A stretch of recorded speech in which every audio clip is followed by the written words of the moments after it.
Tonight, your American dream starts with a big idea. Is work crushing your dream? Find out how to break the cycle and do what you love. Steve Belanger is an actor and a comedian. He always wasn't living his dream, though. I was a corporate executive for 16 years. It was, for lack of a better word, soul-sucking. I had a great boss. I had a great job. I was in charge of expense accounts. I played more free golf than anybody could ever dream of. And I said, this is as good as it gets. And I'm still pretty miserable. One day I met with a BBC producer who had seen a pilot I had done. I had lunch with her, and she said, God, look at you, you're miserable. You should just quit your job and do this full time. I went home and told my wife, and she said, why don't you quit your job? The next day I quit, and it's been great ever since. I just auditioned for a Bruce Willis film, which would have been great.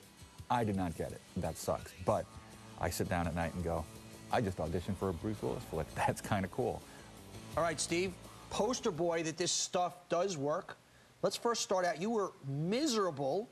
You were a VP at making big money at Time Warner. Great job. Great. We've been there 16 years, so you took a snapshot of your current life. What did that look like? Great family life. Should be happy as a clam. Great job. Plenty of money coming in. And miserable. My wife noticed I was turning into a jackass. And it was all because, you know, I was just a slave to a job that I somehow fell into and did great at for years and years. So now you're on this path. So on a scale of 1 to 100, you were probably... 65, 70, yeah, pass, fail, I'm on the wrong side. Not good. Okay. Not good. So now, start to think about your ideal lifestyle. Before we figured out what you were going to... What would your ideal lifestyle look like? My ideal lifestyle at that time? Yeah. I wanted to be more creative. I was a vice president of finance. I was, you know, all numbers. It was and down an accounting lifestyle that I was doing. Isn't it amazing? How did you end up there? You're a creative guy. This is, people make this mistake. Was it parents who said, you need that, you get the CPA? I mean, isn't that amazing? I went to college as an accounting major for 2 weeks, stopped, became a psychology major because the classes seemed fun and those girls were cute, and then never thought I'd go back to accounting. And somehow it found me. I wanted to be a writer. I got a job at a magazine because I'm right brain, left brain.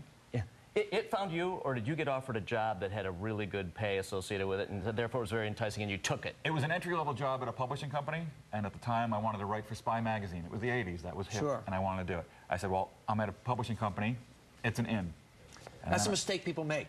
That is I would say to people in advertising, I want to be in creative, we'll start in the media department. No, you're going to be in the media department. You're going to wake up 7 years, and that's it. Okay, so you do the 1 to 100, you're 65. Your ideal lifestyle would be doing something creative. Okay, now the next step, put your strengths, accomplishments on a piece of paper. What did you write down? I'm funny. Okay. You can't tell from this drawing. Definitely not, no. okay.